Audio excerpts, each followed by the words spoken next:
You find a job on LinkedIn that actually fits you. Not, I used Excel once, so apparently I'm a financial analyst, fits you. I mean, you have the experience, you have the skills, you might even have more experience than they asked for. So you fix the resume again. Change 3 bullet points. Move 1 keyword. Remove a comma because, well, apparently this is what your life has become. Then you hit apply. Application submitted. And nothing happens. So you go back to LinkedIn and do it again and again. A week later, you've applied to 20, 30, maybe 50 jobs, and the only company showing real enthusiasm is LinkedIn Premium. Eventually, you start wondering what's wrong with you. Maybe your resume is bad. Maybe the ATS hates you. Maybe you need another certification, another keyword, another rewritten summary explaining that you're results-driven in a way that no normal person has ever said out loud. And sure, sometimes those things matter. A bad resume can hurt you. Keywords can matter depending on how a company screens people. But that still doesn't explain why so many qualified people are sending out application after application and hearing absolutely nothing back. Well, part of what's happening is pretty simple. Applying for jobs has gotten ridiculously easy. Actually getting hired hasn't. And once thousands of people can apply to more jobs faster, every individual application starts to mean a little less. You could call it application inflation. LinkedIn spent years making it easier to apply. Then the labor market slowed down. So now you've got more people competing, more applications flying around, and employers with a lot more people to choose from. That's how you can be completely qualified for a job and still disappear into the pile. And the weirdest part? LinkedIn itself now basically admits the pile has become a problem. For years, online job platforms sold a pretty reasonable promise: more access. You didn't need to know somebody who knew somebody whose cousin worked in accounting. You could search thousands of openings, compare salaries, follow companies, show recruiters your experience, and apply from your couch. And to be clear, making it easier to find and apply for jobs was useful. The problem is that once applying became faster and easier, people naturally started applying to more jobs. When an application meant filling out a long form, rewriting parts of your resume, and spending real time on each company, you were probably a lot more selective about where you applied. But when you can find a job on LinkedIn and submit an application in a few minutes, the calculation changes. Instead of applying to 2 or 3 jobs, you can apply to 10. And now, with AI tools that can rewrite your resume, draft a cover letter, help with screening questions, and find dozens of other openings, 10 can turn into 20 or 30 pretty quickly. The problem is, everybody else has access to the same tools. So more and more applications can pile onto the same openings, and you start feeling like you have to apply even more just to keep up. LinkedIn now has daily and speed limits on Easy Apply, and the reason it gives is pretty revealing. Too many submissions make it harder for recruiters to identify genuine applicants in all the noise. Think about how strange that is. The platform spent years removing friction from applying. Now it has to build some friction back in. Because once applying became easy for everyone, simply submitting an application stopped carrying as much weight as it once did. And all of this becomes an even bigger problem when hiring itself is weak. This would be frustrating in any labor market.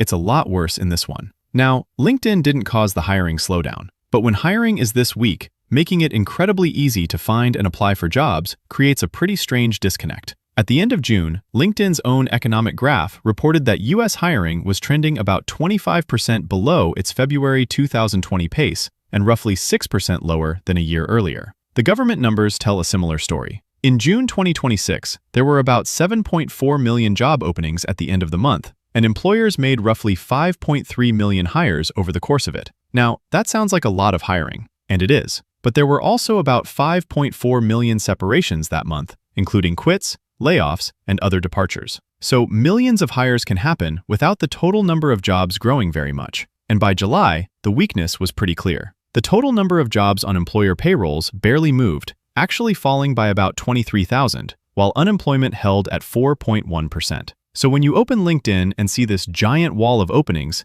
it can feel like companies are hiring everywhere. They aren't. Or at least, they aren't hiring at anything close to the speed that wall of listings makes it feel like they are. Because seeing a job posted and seeing a company actually make a hire are two very different things. A job posting means a company is accepting applications. It doesn't mean somebody is sitting inside that company screaming, "Please find us an accountant by Tuesday." When hiring slows down, employers get more room to wait. They can ask for a closer match. They can interview more people. They can pause the role. They can reopen it 3 weeks later. They can decide the person they wanted at $90,000 now needs 6 additional skills and should still somehow cost $90,000. Congratulations, the job got harder to qualify for without becoming more generous. And look at who's doing most of the gambling here. It's you. You spend the time. You customize the resume. You create an account on the employer's website, even though you were already logged into the website that sent you there. Then you manually type in the exact same work history that is sitting in the resume 3 inches above the form. Apparently, the resume is there for emotional support. You answer the screening questions.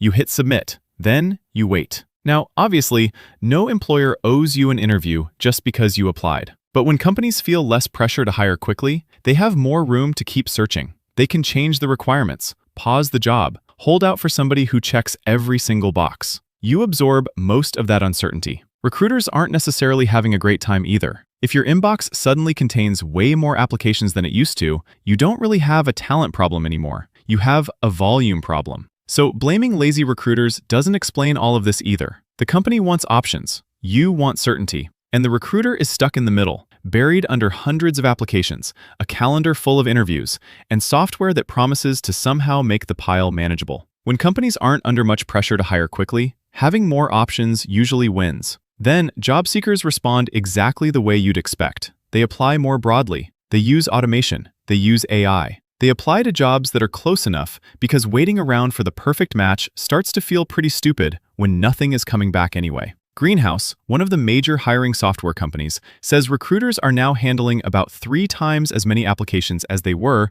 in 2021, including fraudulent submissions. And in its 2024 survey of 2,500 workers across the US, UK, and Germany, 38% of job seekers said they were mass applying to roles. For recruiters, that kind of volume means a much bigger pile to get through. More screening, more filtering, less time to spend on every single application. So, you optimize harder, and everybody else optimizes harder too. Now, the recruiter has 500 applications from strategic leaders who all drove cross-functional outcomes, when half of them probably just joined a Zoom call with another department. And this is where the ATS conversation starts to matter. You've probably heard some version of the story where an evil robot reads your resume, hates one keyword, and throws your career directly into a furnace. That's not really how hiring works across every company. Different employers use different systems, different filters, different workflows. There isn't one giant ATS robot deciding who gets employed in America, but software can help recruiters narrow the pile. LinkedIn itself now offers AI hiring tools that can review applicants, compare them against job qualifications, and surface people who appear to be closer matches. Those tools can use things like your work history, skills, location, resume, screening answers, and other information from your profile. And that still doesn't guarantee much. Timing can matter, and internal referral can matter. Sometimes the recruiter already found 5 strong candidates before your application even showed up. None of those things necessarily tell you who would actually be best at the job. They just affect who gets looked at closely enough to find out. And then there's one more thing making the whole process feel even more absurd. Some posted jobs may not really be moving toward an active hire at all. We don't have a reliable number for how many LinkedIn listings are ghost jobs, but Greenhouse, another major hiring platform, found that in a typical quarter, 18 to 22% of jobs posted on its own system were classified as ghost jobs, meaning there wasn't an active intent to hire. That doesn't tell us how common the problem is on LinkedIn. It does tell us that some online job listings can stay up even when there isn't an active hiring process behind them.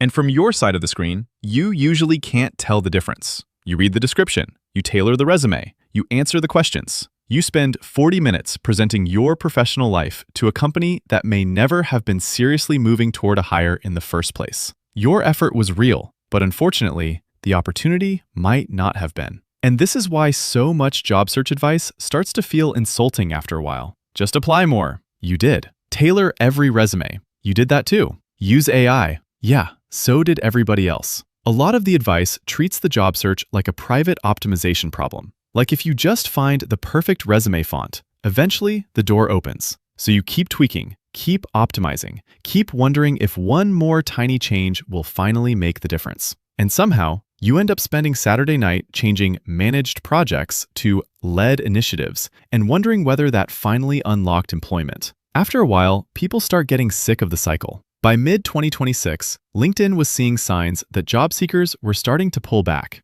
Applications per applicant in the US were down 35% from a year earlier. And there weren't suddenly more jobs to choose from either. Postings per applicant were down 7% too.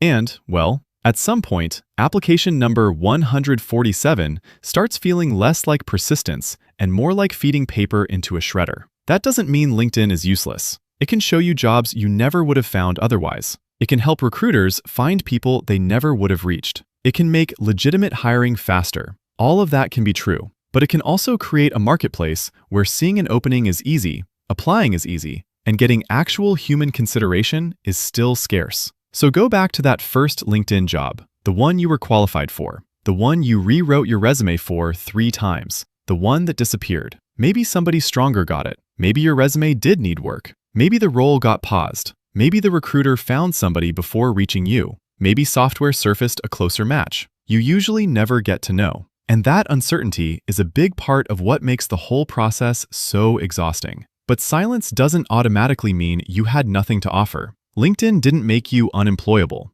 It put you inside a hiring market where applying became incredibly easy at the same time actual hiring became more cautious. So if you've been doing everything right and still hearing nothing back, well, you're not imagining how broken this can feel. You can spend hours applying, tweaking, rewriting, and trying again, and still never really know what happened on the other side. So I want to know this from you. What is the most ridiculous thing you've experienced while applying for a job online? Tell me in the comments. And if you want to see what happened at companies that tried replacing workers with AI and ran into problems they didn't expect, watch this one next.